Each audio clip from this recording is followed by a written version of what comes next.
Atewa. It might be one of the best games of the year, or it might not be. Look, you're gonna have to watch the video to find out.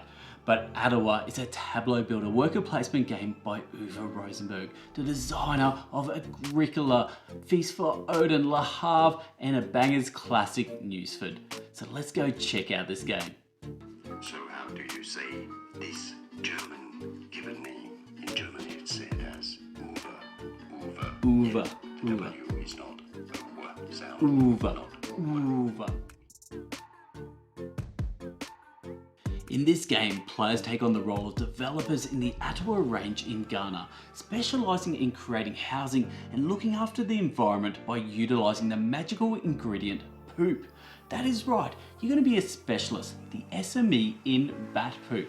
Look, I live by the motto, a bat poop a day keeps the deforestation away. Now, don't believe me? Look, I'm going to slap you in the face with some facts, some science facts. Did you know that 150,000 fruit bats can reforest an area of 2,000 acres a year? Yeah, you just got slapped by science facts. So fruit bats sleep during the day, then go searching for food at night, flying many miles away to find those beautiful fruit trees. On their way back, they decide to release that motherload of poop containing all of those seeds of that consumed fruit they ate. Voila, we now have a forest. Science facts. The primary mechanic for this game is worker placement, where you will have 3 workers at your disposal each round. Those workers will be sent out to get more land for the local villagers, terrain for the bats, the wild animals and all those trees, and go mining for some gold. To win this game, you will need to be like Ace Ventura and become one with those bats. To do that, we're going to follow a set of simple steps over the course of the 7 rounds. Firstly, we're going to place out the workers and then carry out their effects. Their effects include growing your town by building houses and adding new land. We're going to collect resources including wild animals, trees, fruit, goats, gold and of course bats. We're going to train the locals to embrace the bats and then go out mining for some gold without hopefully adding some pollution. And then finally, the fruit bats will fly out, come back and populate with trees. Now, next up is a Uwe special. Look, breeding happens and feeding happens. Look, it wouldn't be a Rosenberg game without those 2 traits. And then finally, after 7 rounds, we have our winning Bat Whisperer and the game's over and we've all had fun. So that's it really. The game is simple. A lot less Feast for Odin and a lot more games like Cottage Garden, those simpler Rosenberg games. Now you've sorted out those environmental concerns in Ghana, and His Excellency, the President of Ghana, Nana Akufo-Addo, has given you the Medal of Honor for Nature. But hold your horses. Pump those brakes, Nana. Pump those brakes, Nana, because, you know what? There's some issues here at play. What about pollution? And pollution is bad. Look, if you haven't trained up your locals in sustainable mining, they're going to draw out these pollution tokens. Some of them will have gold, but they're all going to clog up your location and terrain tiles, meaning less resources can go on them. Less resources is bad news. Talking about resources, and you're going to have your own supply board of resources. Look, I'm going to put this down before they go everywhere. Now, this supply board of resources is how you're going to place out all of these resources into your world. So basically, the more resources you take off your supply board, the more resources you're going to get at the end of each round. It's a yummy Rosenberg goodness, and it's going to be a large portion of your endgame scoring as well. Overall, the highlight of this African feast is in this theme. It's not the first game to highlight animals. Look, it's not the first game to highlight environmental concerns, and it's certainly not the first game to highlight Africa. But it's the uniqueness, the freshness of all 3 of them together which elevates this game. Look, otherwise it's just standard Euro fare, but the theme is outstanding. Talking about standard Euro fare, and let's chat about the mechanics. And unfortunately, there is nothing groundbreaking in this game. As I was playing this game, it felt like I was playing other Rosenberg games. He didn't push the boundaries. But here's the thing, is this actually a negative?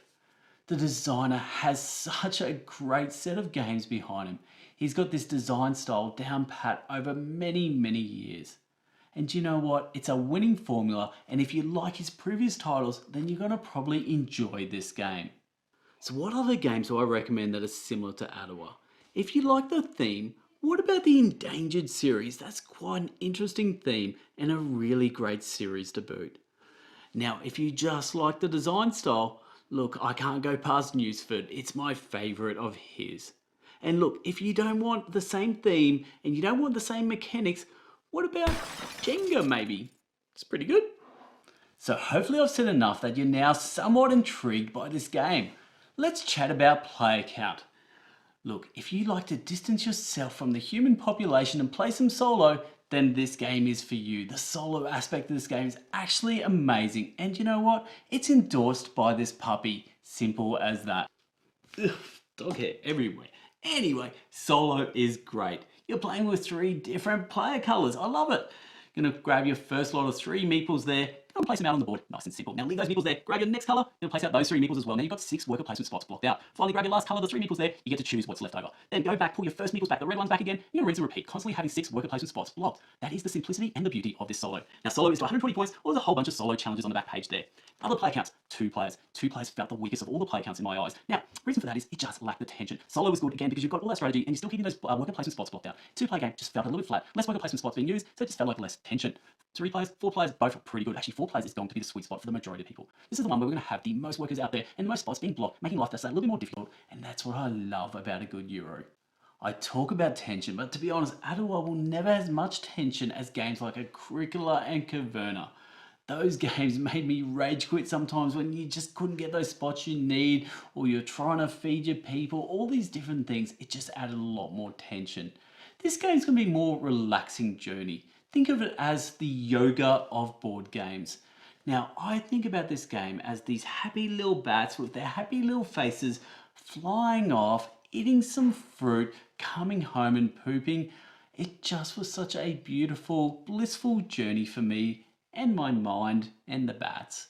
Good fun. Atewa, I recommend. Okay, stop the video right there. Look, Aussies, we're terrible at this. We've been butchering the English language for centuries. Anyway, here we've done it again. Listen to this. Atiwa Range. Thanks to TV3 Ghana. Look, I appreciate your YouTube channel. I will subscribe. I now know it's Atiwa. So there we go. That's the end of my video. Atiwa. Look, do recommend. Go check it out. Anyway, till next time, I'm Hogs. This is Board Game Bangers. Laters.